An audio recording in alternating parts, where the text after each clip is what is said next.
Lep pozdrav, dežela junakov, z mano v studiu Jerneja Mastnak, učiteljica, pravi, da je poslanstvo pomagati, 20 let je že predano otrokom in tudi kolonijam. Čau Jerneja, hvala, da si prišla. Živijo. Nam malo poveš, kdo si, kaj počneš?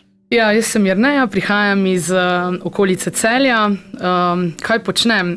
V prostem času sem predana prostovoljstvo, sem zabavna, komunikativna in ja, v bistvu obožujem morje, tako da poletje. Poletje, morje, poletje. Koliko časa že to počneš? 20 let, letos imam 20. obletnico. 20. obletnico letos. Zakaj si to odločila, da to počneš? Ker pač, če je letos 20. obletnica, pa bi rekel, da ne šteješ tako pomladi, ne? 20 let je pa res dolga doba. Zakaj si se tako zgodaj odločila, da je to, kar boš v življenju počela? V bistvu me je vodila neka pot že od doma, ker sta bila starša rejnika in sem odraščala v družini, kjer smo pomagali otrokom, ki niso mogli biti doma. Rada imam delo z otroki, ker me napolnijo z energijo, me naredijo mladostno, tako da ne vem, uživam sama, včasih, ko me vprašajo, tudi sama ne vem, ampak preprosto je nekaj najlepšega in če bi se mogla še enkrat odločiti, bi se še enkrat odločila za to. Omenila si, da sta bila starša rejnika. Kako to, da ste se odločila za to? Ja, jaz sem v bistvu si vedno želela bratca ali sestrico in potem smo nekako, preden sem dobila bratca, vzeli pod okrilje par otrok. In potem smo iz 4-članske družine zrasli na 6, 7, 8, tako da naenkrat nas je bilo 9 vsega skupaj v hiši. No. Povezani? Zelo. Še danes imamo stike, v bistvu to so moji bratje, sestre, tako da res izkušnja, ki mi je dala ogromno v življenju. Moraš biti kar dosti stroge pogoje moraš izpolnjevati, da sploh pridobiš status rejnika? Ja, res je, tako da... Zdaj pa tako, ti otroci so bili prvi, ampak ti otroci so imeli starše, ne? Ja, ti otroci so imeli starše, ampak zaradi razmer doma niso mogli biti doma in so prišli k nam. Ampak ti starši recimo otroke pa lahko pokličejo, tudi pridejo obiskat. A so to počeli? So počeli, ampak je bil v bistvu moj ati tista glavna gonilna sila, če lahko tako rečem, da je te stike ohranjal. Je prihajala pobuda z njegove strani, bolj kot pa strani starša. Ja, res je tako, ja. Kar hud podatek. Ja, zelo hudono, se pravim, tudi pri svojem delu sem se večkrat srečala s to situacijo in to, ker sem se učila od doma, od očeta, sem dejansko znala otrokom približati nekako nek odgovor, ki pa žal se sami vemo, ne, ni takšen, kot si ga otroci želijo, ne. Kaj bi pa ti rekla, kakva oseba si postala, glede na to, da si ti kot otrok odraščala v družini, kjer ste sprejemali k sebi pač druge otroke, ki so prihajali iz ne preveč lepih razmer. Kako je to tebe izoblikovalo? Kaj si ti od tega odnesla? V bistvu jaz sem odnesla ogromno. Predvsem to, da se lahko vse uredi, da lahko deliš, tudi če nimaš tisti trenutek, se vse uredi, da je vedno dovolj ljubezni, da so dogovori in da vsak v sebi nosi tisto neko toplino, ampak samo poiskati jo more, pa mogoče se moramo kdaj prepustiti. Pa predvsem deliti ljubezen, ki jo imamo v sebi, ne, ogromno imamo v sebi. Predvidevam, da si mogla tudi kot otrok še marsikaj drugega deliti, ne samo ljubezen. Ja, absolutno, mislim, vse se je pri nas delilo, ni bilo nobenih razlik. Smo dobili mi nove čevlje, oni, čokolada je šla na 9 delov, pri kosilu smo sedeli vsi za isto mizo, tako da dejansko, no, res ni bilo razlik in jaz sem se to naučila, zato imam ta trenutek, lahko rečem iskreno, pri meni so vsi otroci enaki, ne glede na to, iz kakšnih družin izhajajo. Kak odnos so pa potem imeli ti otroci, ko so recimo čez leta šli do tvojega očeta? Ati, mami. Res? Ati, mami, ja. V bistvu vzeli so nas za svojo družino, tako da smo bili dejansko mi potem njihova matična družina. Ja, res. In žal mojega očija več ni med nami, ampak res sem zelo, zelo ponosna, ker on je res premikal gore, no, jaz moram reči. Tudi odrekanja pri svoji družini, se sami vemo, ne, vedno pride do konfliktov in on je res to znal in tudi mami, no, sej brez enega drugega ne bi šlo, ne, to je dejansko, ja. o tem. Bi lahko rekla, da je pa oče vsem tisti krivc, da si ti danes na tej poti, na kateri si. Ja, on je v bistvu moj junak in sem neizmerno hvaležna, ker mi je ogromno dal v življenju. Vidim, da ti je takoj težko ratalo, da si se na njega spomnila. Ja, v bistvu pred 4 leti nas je zapustil in jaz moram reči, da tudi, ko srečam tako nekoga, ko mi govori zgodbe, kakšen je bil, sem zelo, zelo ponosna, da sem v bistvu lahko bila del njega, oziroma sem še del njega, no, ker mi je dal ogromno. Prva asociacija na očeta. Ja. Prva asociacija na očeta, kaj ti pade na pamet? Dobro dela, dober človek. Ja. On res vedno pomagal, ne glede na to, kje, ali je imel ali ne. In to je tisto, kar mene vodi. In tudi ko včasih ne gre, se zlomim, se vedno spomnim na njega, ker je vedno, vedno znal najti tiste tople, pozitivne besede in res, to je moj junak. Kako pa vidiš prostovoljstvo? Kako gledaš na prostovoljstvo? Kako ti čutiš prostovoljstvo? V bistvu prostovoljstvo je pri meni način življenja in je visoko na lestvici in v bistvu jaz gledam to kot nekaj, kar človeka bogati, kar ga dela bogatega znotraj. In sploh, ko gledam te akcije vaša, vsako leto mi se zjočem, kurja koža in to je to, kar Slovenijo združi in mislim, da sem na to zelo, zelo ponosna, da živimo v taki državi, ko vedno stopi skupaj, ker ko stopiš v stik z nekom, ki te potrebuje, šele takrat se zaveš, kaj pomeni pomagati. Srečaš, da je otroke s kolonij, ki so starejši, pa so zdaj samostojni, a jih srečaš, da je?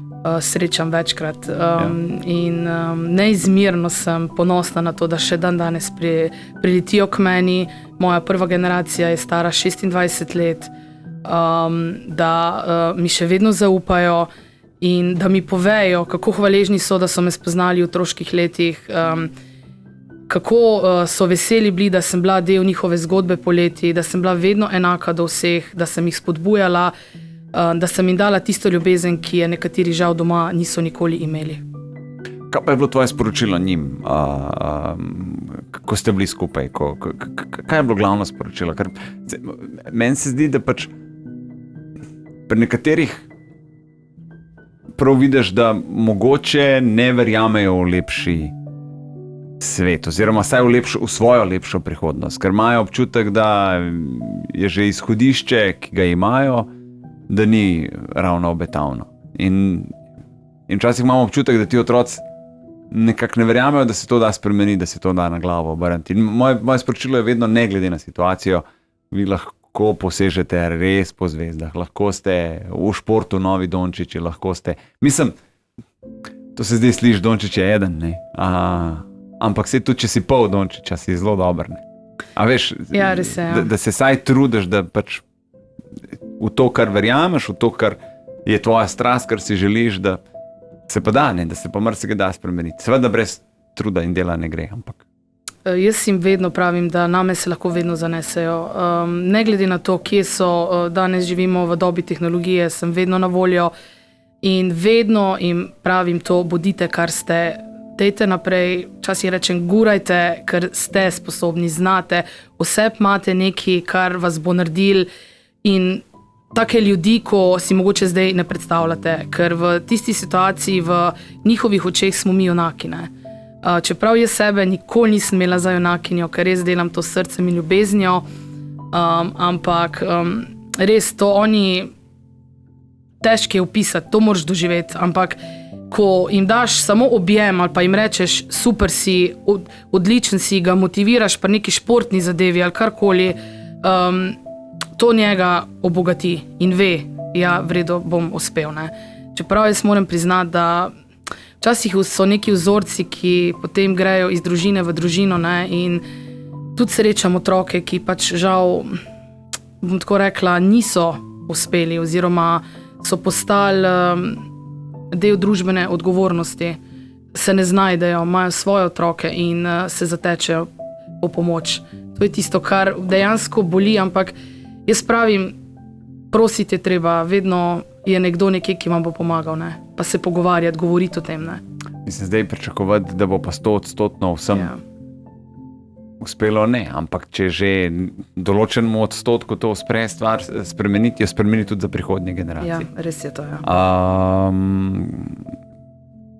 S kom pa hodiš v kolonije? Preko koga?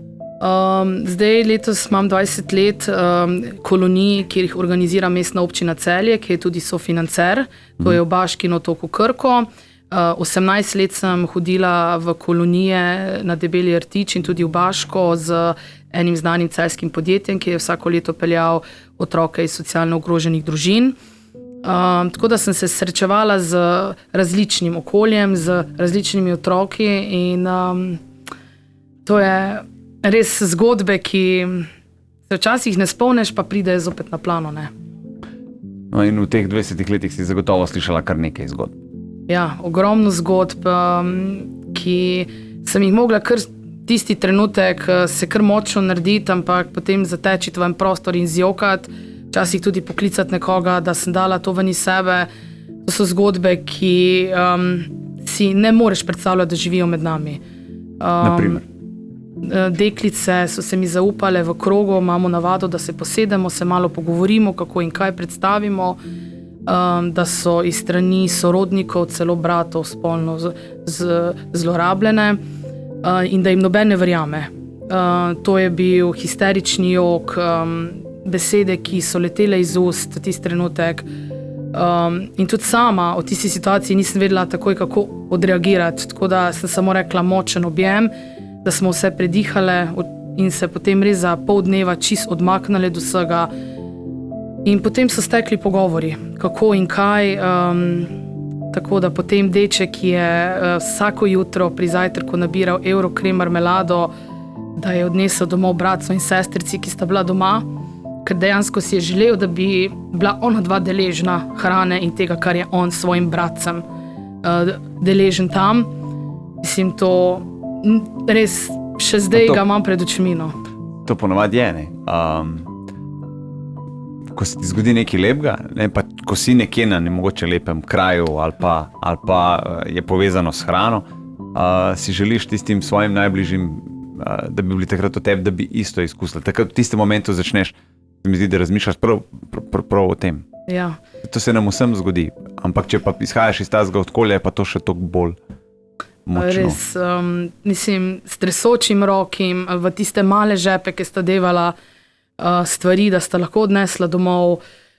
Spomnim se fantkov, ko smo jih pobrali na avtobusu, samo ena vrečka plastična iz trgovine, 2 brisači, malo oblačil, zimski čevlji v poletnih mesecih in niti objema staršev, ko so odhajali. Ne. Tako da tisti trenutek se potem zaveš, da delaš res nekaj plemenitega in dobrega.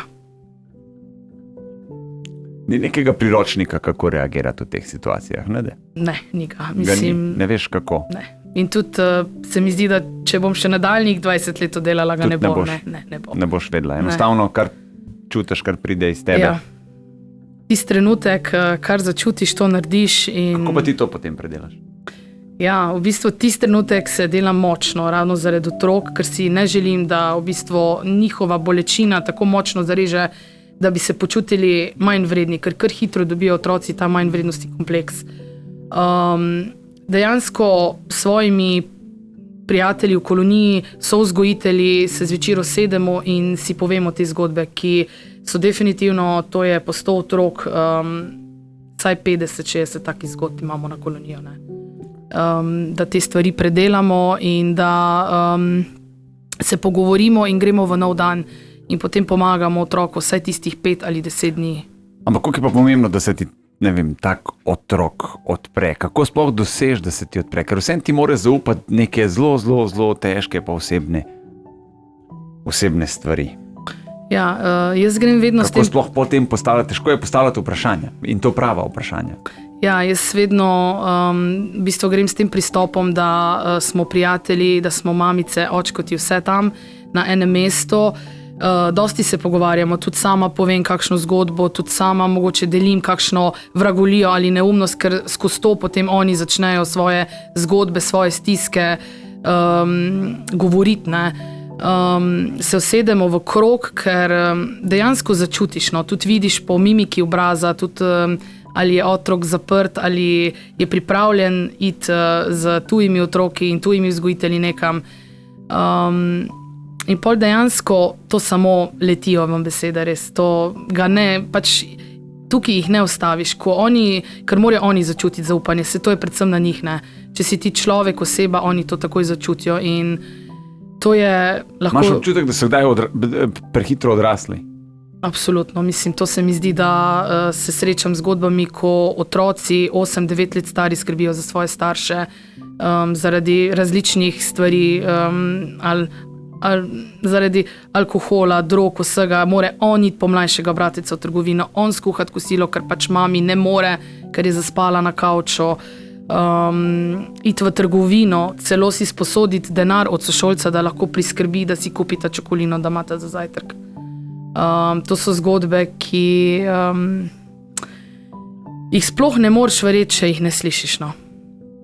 Da sploh to obstaja med nami, da je to možno, no. Nam je Eurokrem, Nutella nekaj vsakdanjega, nekomu samo za Božič.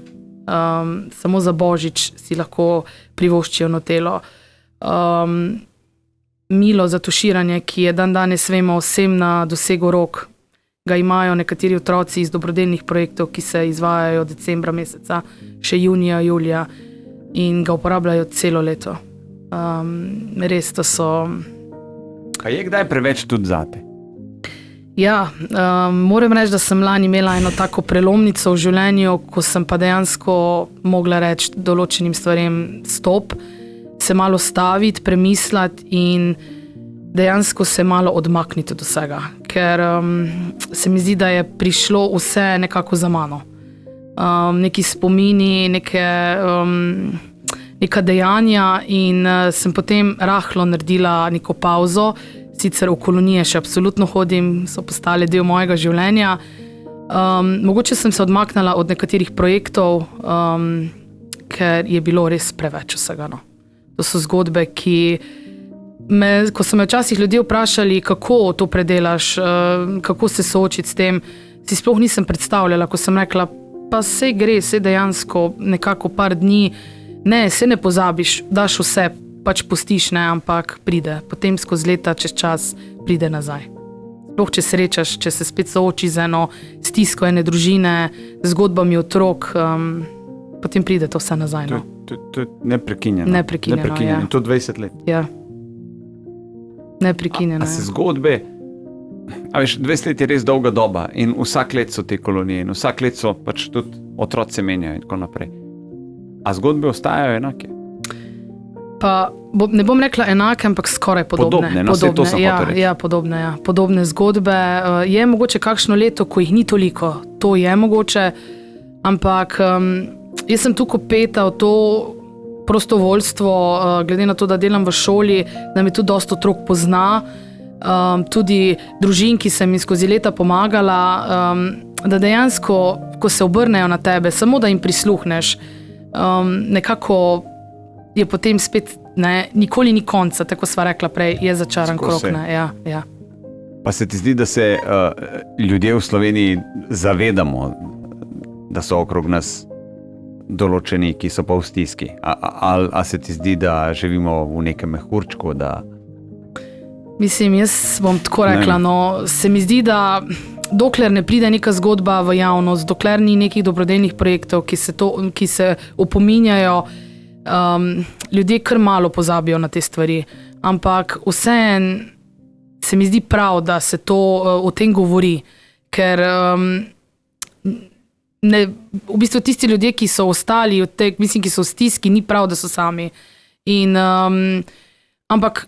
A je prav, da bi imeli en seznam teh ljudi, ki so v stiski, tako da lahko vsi vidijo, pa ne vem, berejo in tako naprej. Ker pač določen del ljudi, veš, v Sloveniji si želi imeti seznam, ime, priimek, kdo, ker bi oni šli pogledati.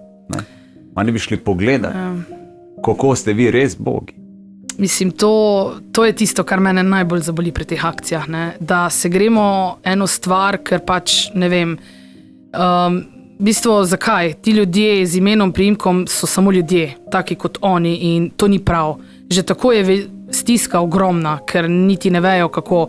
Sami vemo, da se soočamo z zgodbami, ki pač žal ljudje ne zmorejo pritiska in naredijo samomore.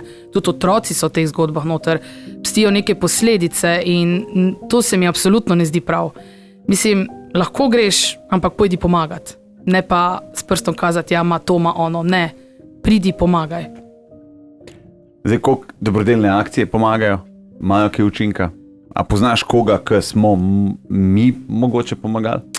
Dobrodelne akcije zelo pomagajo. Jaz poznam osebno družino, kateri ste pomagali, ker mamica zbolela za rakom in ste ji omogočili nakup lasulje, novih očal, tudi mislim, da je dobila takrat protezo novo. Neizmerna sreča. Solzami v očeh je prišla povedati, kaj ste ji omogočili, ko ste prišli sploh na obisk, da tega ni pričakovala in sploh ni pričakovala, da bo deležna te pomoči. Ker ljudje ostanejo sami, sram jih je. In ona je v leto, odkar, ko ste ji pomagali, v tistem letu zažarela. In danes, ker jo vsakodnevno srečujem, nasmejana gospa, hvaležna in vedno pove, da je neizmerno hvaležna za tisto obisk, ko ste ga naredili na domu. Poznam tudi ogromno otrok, ki so bili ravno zaradi vaše akcije, ki poteka v teh dneh, prvič na morju. So prvič okusili solato ali pa govejo juho, stvari, ki so nam samoumevne. Tako da te akcije morajo biti. Tukaj bi sam povedal, da če kdo karkoli potrebuje neko pomoč, uradna pot je mail pomaga@radio1.si.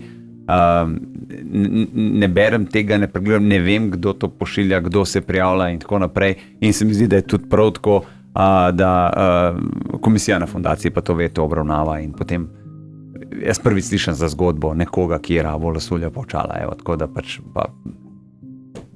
ja. Sem to zvedel od tebe, jaz tega ne poznam, ne vem. Ja. Ampak sem vesel te informacije, sploh pa, da je vse zdaj v redu, da je nasmejana in tako naprej, ja, da je dobro in da je tudi hvaležna. In veš, kaj mi je tudi všeč? Všeč mi je, ko si rekla, sploh ni pričakovala. Ja, veš, kolikrat dobimo, to pa dobimo.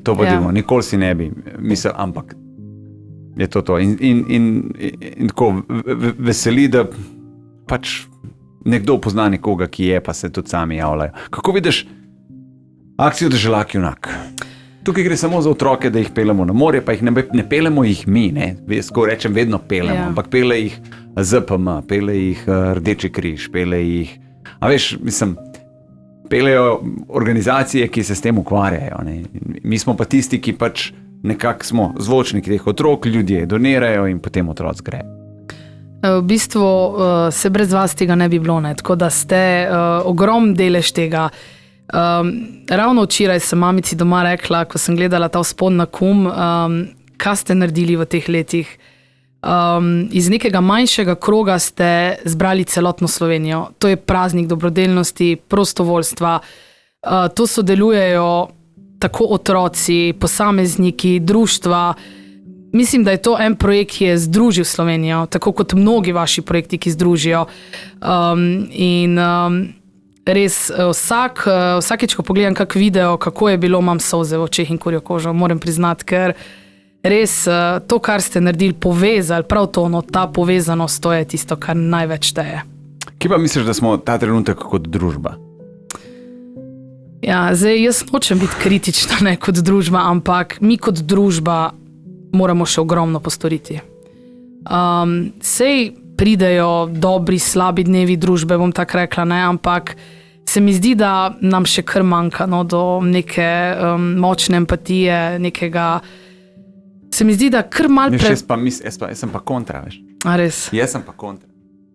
Res sem kontra, prosto, ker sem te prekinil. Ne, se lahko govorimo, ampak deva tako. A si kdaj kjerkoli v Sloveniji, v katerem koli kraju, v katerem koli mestu, v kateri koli vasi, na kateri koli ulici srečala človeka brez empatije? Ne, to ne. A si kdaj kogarkoli, ki je srečala, da si rabila pomoč, pa ti ni pomagal, kjerkoli srečala, v živo govorim? Ne, mislim, vedno Ne. sem bila, sej, mogoče nisem prav rekla, no, Tako to je da to, ja. Nihče Ja. me ne bo prepričal o tem, da je v Sloveniji družba slaba oziroma da je z njo karkoli narobe. Ker jaz nikoli nisem srečal nobenega nikjer zunaj, da ni bil pripravljen pomagati, da ni bil spoštljiv, da ni bil prijazen, da ni nikjer. Na družabnih omrežjih. No, se mogoče bi se Tega je ogromno, ampak da pa jaz to čutim, da pa jaz to doživim, da pa jaz, veš, tega pa ni. Zato pravim, zato sem rekel, Slovenci, svetovni prvaki v dobrodelnosti. Ja, absolutno. Tukaj se mi zdi, da pa družba kot družba deluje.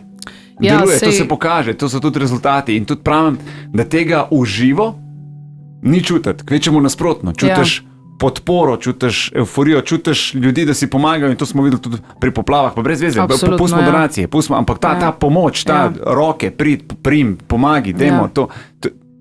Mogoče sem se tu hotela malo bolj na družabna omrežja usmeriti. Družabna omrežja so pa družabna omrežja, to je pa oglasni panov, propaganda, ne vem, kako bi temu rekel. Ne. Mogoče tu, drugače jaz vedno pravim, tudi otrokom v šoli, najmanjša pomoč je vredna zlata. In tako sva prej rekla, vedno nasmeh na obrazu, pozitivna neka energija, to je med nami. Ne? Ampak mogoče res ta družabna omrežja tako včasih dajo ta vtis, ampak ne moremo.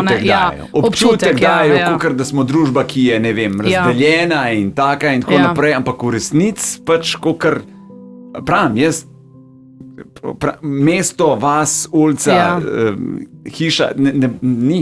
Ne, ni. Jaz še nisem srečal, niti doživel nisem. Jaz še tudi ne, no, tako da. A veš, to je res, ne.